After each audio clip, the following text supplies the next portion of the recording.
The Treaty of Versailles, which aimed to establish a fair and enduring peace, ended up creating resentment among numerous nations. Germany was greatly distressed by the loss of land and the accusation of being the instigator of the war. Italy was also not happy because they didn't get the territories they wanted, and the Soviets were unhappy with how Russian lands were divided.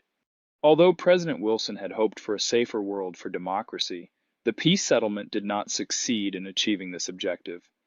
Numerous newly established democratic governments encountered economic and social difficulties, which subsequently resulted in the emergence of authoritarian leaders.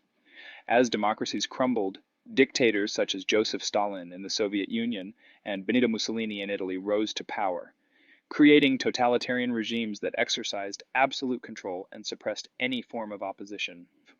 Stalin aimed to establish an exemplary communist state in the Soviet Union, but his policies led to widespread famines and the loss of millions of lives. In a similar manner, Mussolini established a totalitarian state in Italy by implementing fascism. Hitler did the same in Germany through Nazism. All three leaders repressed opposition and prioritized nationalism. The economic troubles and high unemployment in Germany played a significant role in Hitler's ascent to power. The Nazi Party provided answers to these issues, which helped them gain considerable political power. In 1933, Hitler became the Chancellor and proceeded to dismantle the Weimar Republic, establishing what is known as the Third Reich.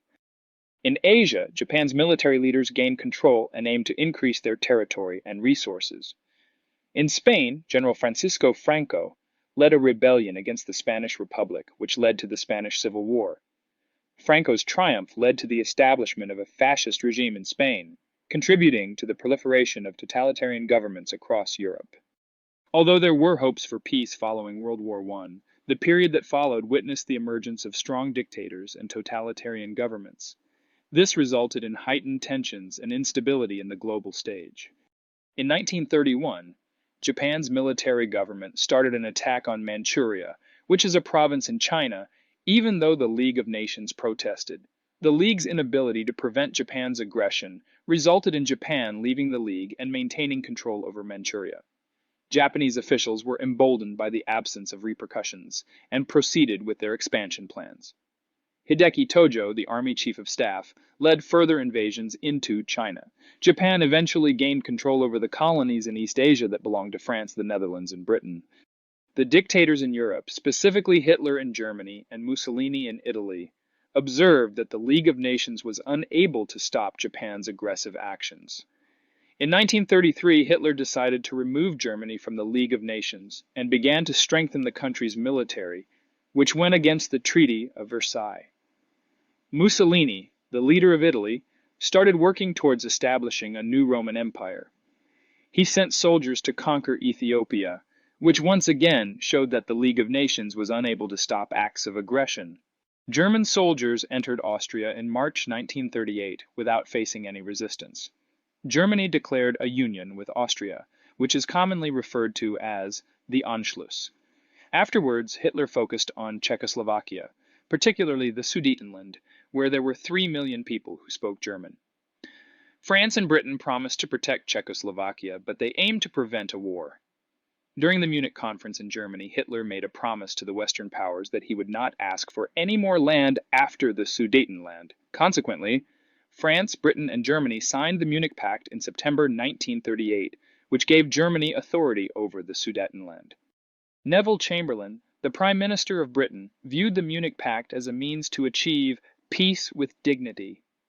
Nevertheless, Winston Churchill, a British leader, held a different opinion and deemed the agreement as dishonorable appeasement.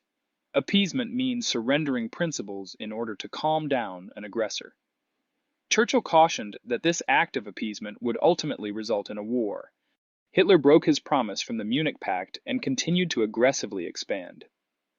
In March 1939, he took control of the remaining part of Czechoslovakia, and then turned his attention to Poland, arguing that Germans in Poland were being treated unfairly.